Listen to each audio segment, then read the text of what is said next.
নমস্কার। আমি জ্যোতিষতন্ত্র পি কুমার বলছি মন্ত্রের যন্ত্র থেকে। আপনারা যদি সাবস্ক্রাইব, শেয়ার এবং লাইক করেন, তাহলে আমার এই মন্ত্রের যন্ত্র অজানা কথা যারা জানেন না তাদের হাতে পৌঁছে যেতে পারে। আমি যেই নিয়ে আলোচনা করব বা আগে করেছি সেটা হচ্ছে কালসর্প। এটাই অনেক ব্যক্তি জানেন না। তারা জানেন কি? তারা জানেন কালসর্প মানে কালসর্প।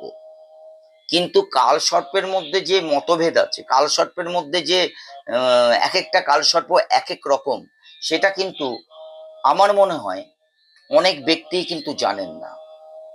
তাই যদি সাবস্ক্রাইব, শেয়ার, লাইক করেন, তাহলে তাদের হাতে পৌঁছে যাবে এবং তারা কিন্তু তাদের জীবনে চলার পথে অনেক রকম উপকার পাবে। আমি গতবার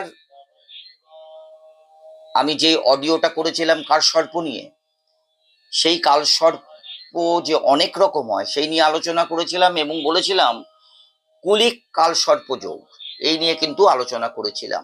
কিন্তু আজ আমি যে কালসর্প যোগ নিয়ে আলোচনা করছি সেটা আরেকটি কালসর্প যোগ, যেটার নাম বাসকী কালসর্প যোগ। এই বাসকী কালসর্প যোগ যদি কোনো ব্যক্তির হয়, ব্যক্তির জীবনে আসে, তাহলে তার কি হতে পারে? কালসর্প যোগ একটা সাংঘাতিক জিনিস, তাই সচেতনতার মধ্যে আপনারা একটু শুনুন। তাতে আপনার যদি থাকে তাহলে আপনারা সেইভাবে চলতে পারবেন। তাই বাসকী কালসর্প যোগ তৃতীয় ভাগে রাহু এবং নবম ভাবে কেতু অবস্থান করলে এবং বাকি সব গ্রহ রাহু কেতুর বাদিকে স্থিত হলে এই প্রকার যোগকে বাসকী কালসর্প যোগ বলে। আমি আবার আপনাদের বলছি, তৃতীয় ভাবে রাহু এবং নবম ভাবে কেতু অবস্থান করলে এবং বাকি সব গ্রহ রাহু কেতু বাদিকে স্থিত হলে এই প্রকার যোগকে বাসকী কালসর্প যোগ বলে। এই ধরনের জাতক যাদের এই বাসকী কালসর্প আছে, ঠিক তাদের ক্ষেত্রে বলা হচ্ছে এই ধরনের জাতক পারিবারিক কষ্ট ভোগ করে। পারিবারিক নানান অশান্তি, অনেক কিছুই হতে পারে দাম্পত্য জীবনে বা পারিবারিক ক্ষেত্রে, সেই কষ্টভোগ কিন্তু তারা করে থাকেন। এবং চাকরি বা ব্যবসার ক্ষেত্রে নানান দিক দিয়ে কিন্তু বাধা আসে।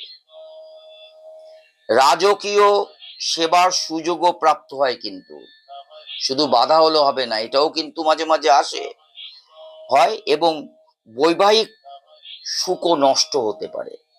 তাহলে কি হলো? যাদের বাসকী কালসর্প তাদের এই এই যা যা বললাম এগুলো কিন্তু হয়। কিন্তু মেষ লগ্ন হলে, যেই ভদ্রলোকের, যেই জাতকের বাসকী কালসর্প যোগে আক্রান্ত, সেই ক্ষেত্রে সেই ব্যক্তি যদি মেষ লগ্ন হয়, তাহলে কি কি হতে পারে?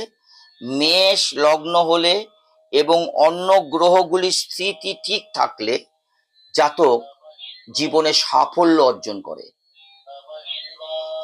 উত্তম ভাগ্যের সূচনা হয় এবং উন্নতি অনেক সুযোগ আসে, যদি আপনি মেষ লগ্নের জাতক হয়ে থাকেন আর আপনার যদি বাসকী কালসর্প যোগ চলে।